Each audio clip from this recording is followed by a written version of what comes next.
Hello, नमस्कार, सत श्री अकाल और आदाब मेरे दोस्तों। कैसे हो? आज मैं आपके सामने एक नई कहानी के साथ फिर से हाजिर हूँ। और आज की कहानी है राजा मिडास और गोल्डन टच की कहानी। बहुत पुरानी बात है। एक खूबसूरत से शहर में मिडास नाम का राजा अपनी पत्नी और बेटी के साथ रहा करता था। राजा मिडास बहुत लालची था और उसके पास बहुत सारा सोना था। उसे अपने सोने से बहुत प्रेम था। उसे सोना इतना पसंद था कि अपनी बेटी का नाम भी उसने पता है क्या रखा? उसने रखा सोनपरी। अपने जीवन में राजा को सिर्फ दो ही चीजें सबसे अच्छी लगती थी, एक सोना और दूसरी सोनपरी। वह अपना सारा सोना एक तहखाने में रखता था और हर रोज उसे गिनता था। उसकी इस आदत पर रानी कहती कि महाराज, आप ऐसे हर रोज अपना सोना गिनेंगे तो एक दिन ये सारा सोना गायब हो जाएगा। रानी की इस बात पर राजा मिडास बहुत नाराज होता था। वह कहता था कि अरे रानी, तुम बिल्कुल नहीं समझती हो, ये सोना बहुत महत्वपूर्ण होता है, बहुत इम्पोर्टेंट। दुनिया में सोने से ज्यादा खूबसूरत और कीमती कुछ नहीं है। देखो देखो, सोने का रंग कितना सुंदर है, देखो इसके अलग सी चमक है। इस तरह हर रोज राजा अपना सोना गिनता और उसका सोने के प्रति लगाव बढ़ता ही चला जाता था। और अब राजा दिन बर दिन लालची होता जा रहा था। जहाँ एक तरफ राजा को सोने से इतना प्यार था और उसकी राजकुमारी सोनपरी को उससे तो सोने में कोई दिलचस्पी नहीं थी। दिन भर वह बगीचे में खेलती। उसे प्रकृति से बहुत प्रेम था। वह फूलों को देखा, उसे यह सब देखकर बहुत मजा आता।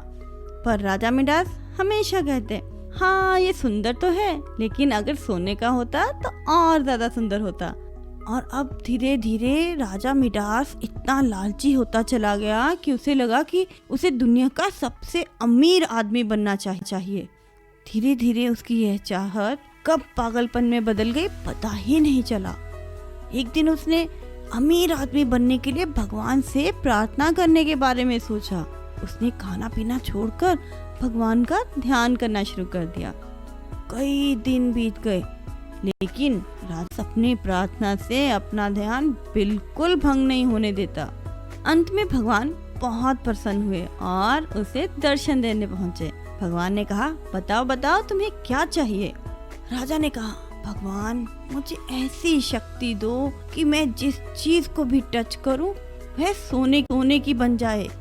भगवान ने उसे वरदान दे दिया और कहा कि एक बात हमेशा याद रखना कि सोने से तुम हर खुशी नहीं खरीद सकते। ऐसा कहकर भगवान गायब हो गए और अब राजा तो खुशी के मारे झूमने लगा।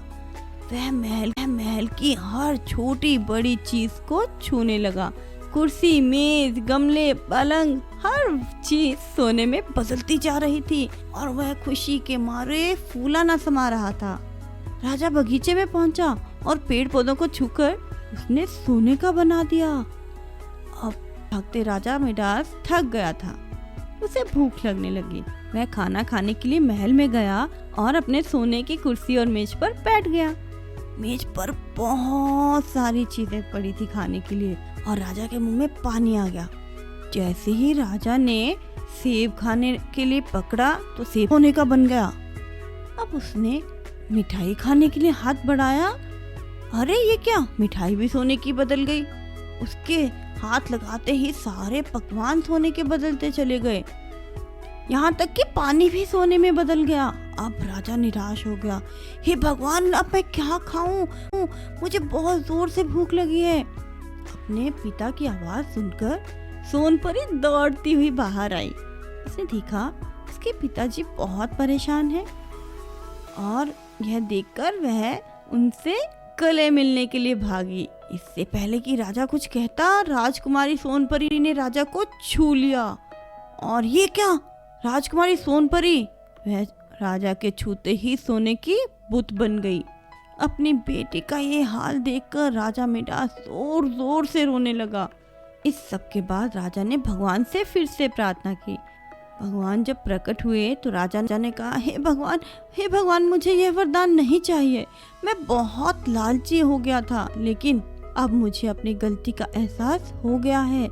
कृपा मेरी सहायता करें। राजा की बातें सुनकर भगवान ने वरदान वापस ले लिया और सब कुछ पहले की तरह हो गया। राजकुमारी सोनपरी फिर से बगीचे में खेलने लगी और राजा मिडास वो भी अब प्रकृति का आनंद उठाने लगे। और अब राजा ने सोना गिनना तो बिल्कुल बंद ही कर दिया था। तो मेरे प्यारे बच्चों, इस कहानी से क्या सीख मिली आप लोगों को? इस कहानी से हमने सीखा कि हमें लालच कभी नहीं करना चाहिए। क्यों? क्योंकि लालच बहुत बड़ी बुरी चीज है और उसका फल हमेशा बुरा ही होता है। अगर आपको मेरी कहानी पसंद आई तो इसे लाइक, कमेंट और शेयर जरूर करिएगा। मुझे आपका इंतजार रहेगा। अब अगली बार मिलते हैं नई कहानी के साथ। बाय। हेलो, नमस्कार।